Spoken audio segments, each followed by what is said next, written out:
हाय दोस्तों, मैं SP classes में आपका स्वागत करता हूं। मैं आज आपको पढ़ाने वाला हूं वेद।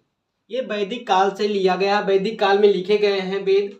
जो भी ये वेद हैं हम लोग क्रम वाइज भी देखेंगे और जो भी है उनके नाम देखेंगे और उससे भी जो भी रिलेटिव हैं, जो भी उससे बनते हैं प्रश्न, ज़्यादा तो नहीं लेकिन जो भी है उसको हम विस्तार से देखेंगे और चर्चा करते हैं। आइए दोस्तों देखते हैं। वेद ये वैदिक काल से लिया गया है वेद, और जो ये वेद है इसके रचनाकार महर्षि कृष्णद्वैपायन है। देखते हैं भैया। वेद वेद भारत के सर्वप्राचीन धर्म ग्रंथ है। वेद भारत के सबसे प्राचीन धर्म ग्रंथ वेद है और जिनके कह सकते हैं रचनाकार, लिखने वाले जो भी हैं आपके कौन भैया? महर्षि कृष्णद्वैपायन वेद व्यास। पूरा नाम क्या भैया? महर्षि कृष्णद्वैपायन वेद व्यास है, जिन्होंने वेद को लिखा। चलते हैं देखते हैं भैया। वेद के द्वारा किया गया था। वेद का अर्थ होता भैया ज्ञान। क्या होता भैया? ज्ञान। वेद को जो पढ़ते हैं, जिससे पढ़ते हैं भैया कहा जाए तो ज्ञान, उससे क्या मिलता भैया? ज्ञान। आगे हम लोग देखते हैं भैया। ये कह रहे हैं इनसे आर्यों के आगमन व बसने की जानकारी मिलती है। वेद को अगर आप पढ़ते हैं, वेद में उससे हमको जो आर्य आए थे अपने भारत देश में, उससे हमको जानकारी मिलती है कि आगमन हुआ कब हुआ, आर्य कब आए थे। और जब हम लोग वेद पढ़ते हैं तो उससे हमको जानकारी मिलती है। प्रमुख वेद आप लोग जानते हैं कि वेद 4 हैं। ऋग्वेद, यजुर्वेद, सामवेद, अथर्ववेद। जानते ही हैं आप लोग। आइए हम लोग क्रम वाइज भी देख लेते हैं और एक एक करके भी देख लेते हैं। प्रमुख वेद मतलब जितने भी वेद हैं हम सबको देखेंगे। सबसे पहले आपका आ जाता भैया ऋग्वेद। ऋग्वेद ये सबसे पुराना वेद है। कैसा वेद है भैया? सबसे पुराना वेद है। ऋग्वेद एक ऐसा वेद है जो सबसे पुराना वेद है। इसमें 10 मंडल है। कितने मंडल है भैया? 10 मंडल है। ऋग्वेद में 10 मंडल है और 1028 श्लोक है। 1028 श्लोक है, या भी कह सकते हैं 1028 श्लोक है।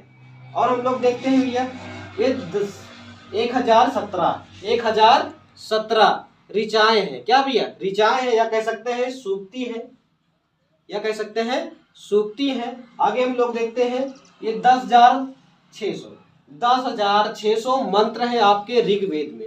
ऋग्वेद सबसे पुराना वेद है। 1028 श्लोक है, 1017 सूक्ति है, ऋचाएं हैं और इसमें 15 बाल खिलने हैं। और ये 10,600 मंत्र है आपके ऋग्वेद में। और हम लोग देखते हैं भैया आगे ऋग्वेद में ये है आपके कह रहा दूसरे से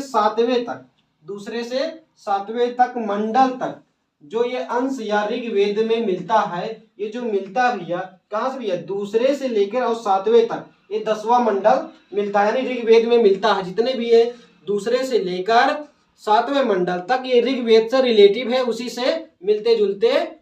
और हम लोग देखते हैं भैया ये जो 10 मंडल है, 10 मंडल में जो 10वां मंडल है उसी में बताया गया है, क्या बताया गया? वर्ण। क्या बताया गया? वर्ण।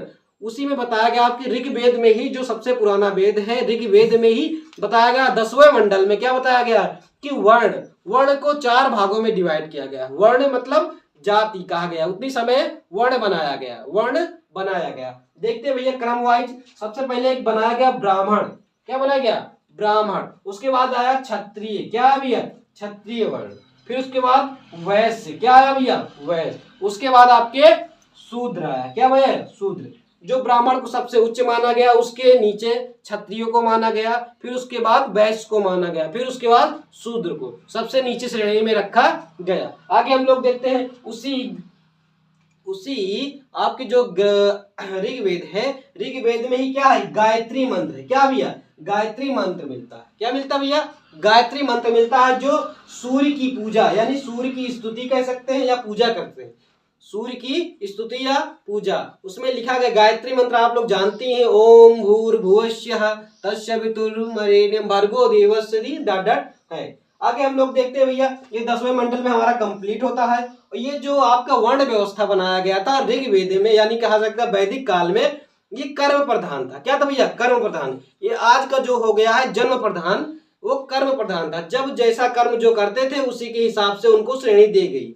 जो अच्छा काम करते थे यानी पढ़ लिख कर किसी के यहाँ पूजा पाठ कराते थे उनको ब्राह्मण कहा गया।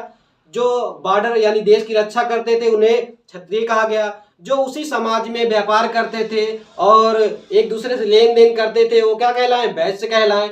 और जो सबसे नीचे श्रेणी यानी शूद्र, वो क्या करते थे भैया? वो खेती किसानी यानी एक दूसरे का काम करते थे, वो पढ़े लिखे भी नहीं थे, तो इसलिए उनको सबसे नीचे श्रेणी रखा गया। इसीलिए इसे कहा जाता भैया कर्म प्रधान। क्या बनाया गया भैया? कर्म प्रधान। ये धीरे धीरे होते होते क्या हुआ भैया? धीरे धीरे ये क्या हो गया? ये धीरे धीरे जन्म प्रधान हो गया। अब क्या है कि जो भी जहां अगर ब्राह्मण के यहाँ जन्म ले रहा कोई तो ब्राह्मण कहलाएगा, अगर क्षत्रिय के यहाँ जन्म ले रहा तो क्षत्रिय कहलाएगा। लेकिन पहले ऐसा नहीं था। लेकिन धीरे धीरे समाज में परिवर्तन मतलब धीरे धीरे बदलता चला गया। अब क्या हुआ? अब जहां जो जन्म लेगा उसी के हिसाब से उसका नाम हो जाएगा कि ये ब्राह्मण, ये क्षत्रिय, ये वैश्य है, ये शूद्र है, ऐसे ऐसे चलता रहा। लेकिन आगे होता क्या भैया? ये जो ऋग्वेद है क्रम वाइज भी देख लेते हैं। क्या है भैया? ऋग्वेद, उसके बाद यजुर्वेद। क्या भैया? यजुर्वेद, उसके बाद सामवेद, उसके बाद अथर्ववेद। जो आपका ऋग्वेद है सबसे पुराना वेद है। इसमें बताई दिए भैया क्या 10 मंडल है, 1028 श्लोक है और 1017 क्या है? रचनाएं हैं या सूक्ति भी कह सकते हैं। आगे हम लोग देखते भैया ये क्या भैया? यजुर्वेद। यजुर्वेद क्या भैया? यजुर्वेद यज्ञ से संबंधित है। किससे संबंधित है भैया? यज्ञ से संबंधित है। यजुर्वेद जब लिखा गया उसमें क्या हुआ कि जितने भी कहा गया यज्ञ हुआ करते थे। आप लोग जानते हैं जब क्या हुआ, जब राम ने क्या किया, वो एक घोड़ा छोड़ा गया था, उसमें भी क्या किया गया? यज्ञ करवाया गया था। जो उसमें एक घोड़ा पकड़ा गया। इसमें आगे देखते हैं भैया, इसमें आ गया सामवेद। तीसरे नंबर क्या आ गया? सामवेद। सामवेद का अर्थ भैया सीधे सीधे गीत से। गीत से मतलब गायन से। किससे भैया? गायन से। किससे भैया? गायन से। जिसमें आप लोग जानते हैं सा रे गा मा पा धा नी सा, ये आपके सामवेद में है। और आप जाते हैं भैया ये अथर्ववेद। क्या भैया? अथर्ववेद जो सबसे नया वेद है, सबसे बाद में लिखा गया वेद। इस वेद में भैया जादू टोना रोग निवारण की बातें बताया गया। जितने भी रोग निवारण जादू टोना आज की समाज में देखा जाए तो तरह तरह के परेशान है लोग, जादू टोना तरह तरह की बातें होती रहती है, तो ये आपके अथर्ववेद में बताया गया है। और ये जो जहां से प्रश्न बनता है, एक प्रश्न यहाँ बनता है कि यजुर्वेद ऐसा कौन सा वेद है जो गद्य और पद्य दोनों में आता है? गद्य और पद्य में दोनों आता है। आपका कौन सा भैया? यजुर्वेद है। क्या भैया? यजुर्वेद है, गद्य और पद्य में दोनों आता है।